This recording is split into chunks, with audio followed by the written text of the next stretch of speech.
Hello students.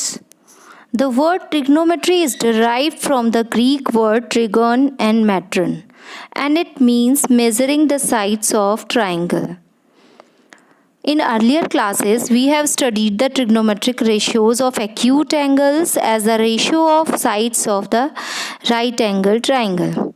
We have also studied the trigonometric identities and application of trigonometric ratios in solving the problems related to height and distance.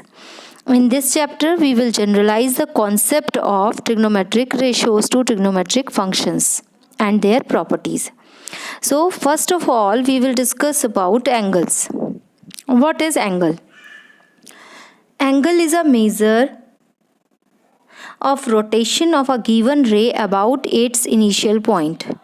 The original ray is called initial side, and the final position of the ray after rotation is called terminal side of the angle. The point of rotation is called the vertex.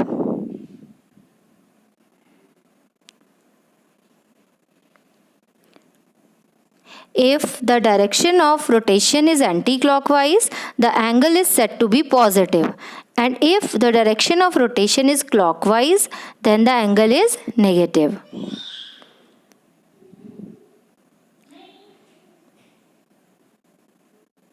Now, degree measure. If a rotation from the initial side to terminal side is 1/360th of a revolution, the angle is said to have a measure of 1 degree. मतलब जैसे अगर हम एक revolution की बात करें तो वो किसके इक्वल होता है? 360 डिग्री के. ठीक है, तो अगर हम 1 डिग्री की बात करें तो वो होता है 1/360th रिवॉल्यूशन. ठीक है, इसी तरह से अगर हम 1 डिग्री को 60 स्मॉल पार्ट्स में डिवाइड करें तो वो एक स्मॉल पार्ट मिनट के इक्वल होता है, यानी कि 1 degree is equal to 60 minute. और ये इस तरह से हम इसके ऊपर डैश लगा देते हैं, ये मिनट को शो करता है. इसी तरह से अगर हम 1 मिनट को 60 स्मॉल पार्ट्स में और डिवाइड करें तो वो हो जाता है हमारा सेकेंड्स में. तो वो हो जाएगा 1 minute is equal to 60 seconds. ठीक है, तो इस तरह से हम एंगल्स और डिग्री ये हम देखते हैं. ठीक है बच्चों, तो अगर हम एंटी क्लॉकवाइज देख रहे हैं तो हमारा एंगल होगा पॉजिटिव, और अगर हम इनिशियल साइड के क्लॉकवाइज डायरेक्शन में टर्मिनल साइड ले जा रहे हैं तो हमारा एंगल बनेगा नेगेटिव एंगल. ठीक है, तो इसी तरह से अब हम बात करते हैं रेडियन मेज़र. ये एक अलग यूनिट है एंगल को मेज़र करने की. ठीक है, अब इसकी डेफिनेशन क्या होती है? डेफिनेशन होती है, इसके लिए हम क्या करते हैं, एक यूनिट सर्कल लेते हैं. ठीक है, यूनिट सर्कल का मतलब है कि आप यूनिट रेडियस का एक सर्कल ले रहे हैं और उसमें आप यूनिट लेंथ की, जैसे आपने 1 यूनिट का एक सर्कल ड्रॉ किया है उसी तरह से आप उसमें 1 यूनिट लेंथ की एक आर्क को देखेंगे, एक आर्क को मार्क करेंगे तो वो जो आर्क सेंटर पे जितना एंगल बनाती है वो 1 रेडियन कहलाता है. ठीक है, तो इस तरह से इस रेडियन की जो डेफिनेशन आएगी वो आएगी आपकी angle subtended at the center by an arc of length 1 unit in the unit circle is said to have a measure of 1 radian. ठीक है, जैसा कि आप फिगर में देख भी रहे हैं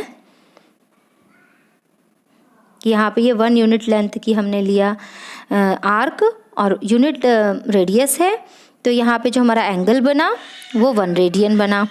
क्योंकि हमने यहाँ पे टर्मिनल साइड जो है वो आपने एंटी क्लॉकवाइज ली तो आपका एंगल पॉजिटिव हो गया. जब आपने उसको क्लॉकवाइज घुमाया तो वो आपका -1 रेडियन हो गया. ठीक है, और ये जो C है ये आप किसी भी नंबर जो भी आपका आता है रेडियन में उसके ऊपर जैसे आप डिग्री लिखते हैं ऐसे ही छोटा सा C बना देते हैं, वो आपका रेडियन को शो करता है. ठीक है बच्चों, अब यहाँ पे अगर मैं एक बात कहूँ कि अगर आपका ये जो यूनिट सर्कल है ये यूनिट सर्कल का पूरा जो सरकमफेरेंस की अगर हम बात करें, सरकमफेरेंस कितना होगा बच्चों? 2 पाई। तो यानी लेंथ ऑफ आर्क जो है अगर सरकमफेरेंस के इक्वल हो जाए, मतलब 2 पाई के इक्वल हो जाए, तो वो सेंटर पे कितना एंगल बनाएगा, 2 पाई। ठीक है, और आपको पता है एक कंप्लीट एंगल कितने डिग्री का होता है, 360 डिग्री का, यानी कि 2 पाई किसके इक्वल आ जाएगा, 360 डिग्री के। ठीक है, तो इससे हमारा जो पाई, ये 2 पाई क्या है, रेडियन, क्योंकि हमने अभी रेडियन की ही बात की। तो अगर हम कहें pi radian is equal to 180 degree हो जाएगा। ठीक है, इसी तरह से अगर मैं 1 डिग्री की बात करूं तो वो पाई अपॉन 180 रेडियन हो गया। और अगर मैं कुछ 60 डिग्री या कोई भी एंगल में ले लूं, उसको मैं रेडियन में कन्वर्ट करूं, तो मैं क्या करूंगी, पाई अपॉन 180 इंटू 60 कर देंगे, तो उससे हमारा आंसर आ गया पाई अपॉन 3 रेडियन। इस तरह से हम कोई भी एंगल को रेडियन में कन्वर्ट कर सकते हैं। इसके बाद अब बच्चों हम बात करते हैं relation between angle and arc of a circle. जैसे कि बच्चों अभी तक तो हम बात कर रहे थे यूनिट सर्कल की। ठीक है, तो यूनिट सर्कल आपने लिया, उस पर यूनिट लेंथ का आर्क लिया, तो वो जो एंगल आया वो आपका 1 रेडियन आ गया। ठीक है, अब अगर मैं कोई भी सर्कल ऐसा ले रही हूँ जिसमें आपकी r रेडियस का सर्कल लिया और जो हमने लेंथ ऑफ आर्क ली वो हमने l ले ली है। ठीक है, तो जो हमारा एक फॉर्मूला बन के आएगा, मतलब जो एंगल निकलेगा उसका फॉर्मूला होता है theta is equal to L upon R। ठीक है, तो ये कैसे, मतलब जनरली हम क्या कहेंगे कि in a circle of radius R and arc of length L will subtend an angle of L upon R radian. ठीक है, तो इस तरह से जो थीटा आएगा हमारा वो L अपॉन R रेडियन का हो जाएगा, या यहाँ पे जो भी थीटा होगा वो हमारा रेडियन में निकल के आएगा। ठीक है, तो या हम कह सकते हैं L is equal to R theta. ठीक है, अब एक चीज़ और भी हो सकती है कि अगर हमने यूनिट रेडियस की जगह R रेडियस का सर्कल लिया और उसमें R लेंथ की ही एक आर्क ली, तो हमारा जो एंगल बनेगा तब भी हमारा 1 रेडियन का आएगा, क्योंकि L अपॉन R से आपका R अपॉन R हो गया और वो 1 रेडियन का हो गया। ठीक है, तो ये है हमारा relation between angle and arc of circle. उसके बाद हम बात करते हैं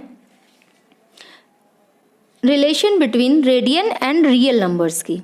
तो बच्चों इसमें क्या होगा कि हमें ये बताना है कि इनके बीच में क्या रिलेशन है। इसके लिए मैंने यूनिट रेडियस का एक सर्कल लिया और यूनिट रेडियस का सर्कल लेने के बाद फिर मैंने एक पॉइंट पर, जैसे मैंने यहाँ पे है तो मैंने एक रोप जो है वो अटैच कर दी है इस सर्कुलर रिंग समझ लो। ठीक है, और इसको मैंने नंबर लाइन में इसको चेंज कर दिया है। तो यहाँ पे मैंने इस तरह से मार्क किया है, ये हर एक यूनिट जो है वो आपका शो कर रहा है। कैसे, 1 2, और आप अगर जब इसमें लोअर साइड में जाएंगे तो वो माइनस को शो करेगा। ठीक है, अपर साइड में पॉजिटिव और लोअर साइड में माइनस में। ठीक है, और यहाँ पे ये जो मिडिल पार्ट है जहाँ पे ये टच कर रहा है, ये जो स्ट्रिंग जो है आपके सर्कल को टच कर रही है वो आपका 0 हो गया। ठीक है, अब इसके लिए हम क्या करते हैं कि हमारी ये जो नंबर लाइन या जो हमने स्ट्रिंग है जिसको हमने नंबर लाइन में कन्वर्ट किया है, इस नंबर लाइन को, ये स्ट्रिंग को हम इस सर्कल पर इसको रोप करते हैं। ठीक है, जब हम इसको इस पर लगाएंगे तो ये जो हमारी 1 यूनिट है ये हमारी किस पे लगेगी, जाके 1 यूनिट लेंथ ऑफ आर्क पे। ठीक है, और आपको पता है कि यूनिट सर्कल हो और यूनिट लेंथ ऑफ आर्क हो तो हमारा एंगल कितना होता है, 1 रेडियन। इसी तरह से बच्चों ये जो 2 यूनिट आपकी जो स्ट्रिंग होगी ये आपके 2 यूनिट लेंथ ऑफ आर्क पे जो अटैच होगी जाके, तो वहाँ पे एंगल कितना बन जाएगा, 2 रेडियन। इसी तरह से आगे अगर आप देखें तो आपका 3 रेडियन। ये हमने इसको किस तरह से अटैच किया, इसको हमने एंटी क्लॉकवाइज डायरेक्शन में ही इसको रोप किया है। ठीक है, तो अब हम यहाँ पे देखते हैं कि 1 रेडियन इज इक्वल टू 1, ये रियल नंबर को शो कर रहा है, और 2 radian is equal to 2 real number show कर रहा है। इस तरह से रेडियन और रियल नंबर्स यहाँ पे सेम है। यहाँ ये हम इस इसलिए इस बारे में बात की क्योंकि आगे जब हम ट्रिग्नोमेट्रिक फंक्शन के डोमेन और रेंज की बात करेंगे तो हमें ये सारे रियल नंबर्स के लिए फंक्शन हमारा डिफाइंड होगा, ठीक है। तो इसलिए हमने यहाँ पे देखा कि रेडियन और रियल नंबर्स क्या हैं, सेम हैं। अब हम बात करते हैं relation between degree and radian की।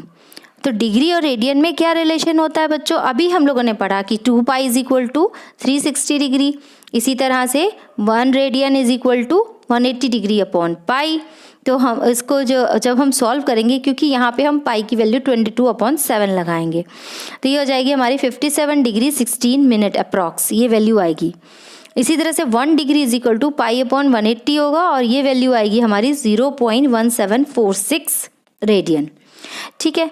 अब इस तरह से जैसे हमें ये रिलेशन पता है कि radian measure is equal to pi upon 180 into degree measure, तो हम इससे कोई भी सम को सॉल्व कर सकते हैं। जैसे अब यहाँ मेरे को एक एग्जांपल दिया है, find the radian measures corresponding degree measures 25 degree. तो इसको मुझे रेडियन मेजर में कन्वर्ट करना है बच्चों। इसके लिए मैंने क्या किया, 180 degree is equal to pi radian और 1 degree is equal to pi upon 180 radian. फिर उसके बाद मैंने क्या, 25 डिग्री को 25 इंटू पाई अपॉन 180, तो ये हमने जब सॉल्व किया तो ये हमारा आ गया 5 पाई अपॉन 36 रेडियन, ठीक है। उसके बाद नेक्स्ट एग्जांपल ले रहे हैं, find the degree measures corresponding to the 11/16 radian. यहाँ पे हमें डिग्री मेजर में इसको कन्वर्ट करना है और हमें रेडियन मेजर में दे रखा है, तो हम कैसे करेंगे, pi radian is equal to 180 degree, 1 radian is equal to 180 upon pi, और आपको कितना रेडियन दे रखा है, 11/16। अब इसे हम कन्वर्ट करेंगे तो हमारा आ जाएगा 11/16 into 180 upon pi is equal to, अब पाई की वैल्यू यहाँ लगेगी 22/7। जब हम इसे सॉल्व करेंगे तो हमारा आएगा 315/8 और उससे हमारी वैल्यू आ गई 39 डिग्री 3/8 डिग्री। ये हमारा 3/8 फ्रैक्शन में आया है, तो इसको भी हम कन्वर्ट कर लेंगे। अब क्या करेंगे, हम इसे मिनट में चेंज करेंगे। तो मिनट में चेंज करने के लिए हमने 60 से मल्टीप्लाई किया, 3 इंटू 60/8। तो हम जब सॉल्व करेंगे तो हमें फिर वापस मिलेगा 39 डिग्री 22 मिनट और 1/2 मिनट। अब 1/2 भी फ्रैक्शन में है, इसको भी हम इसमें चेंज कर लेंगे, तो हम इसे सेकंड में कन्वर्ट करेंगे। सेकंड में कन्वर्ट करने के लिए हम इसमें 60 से फिर मल्टीप्लाई करेंगे, हमें फाइनल आंसर मिलेगा 39 डिग्री 22 मिनट 30 सेकेंड।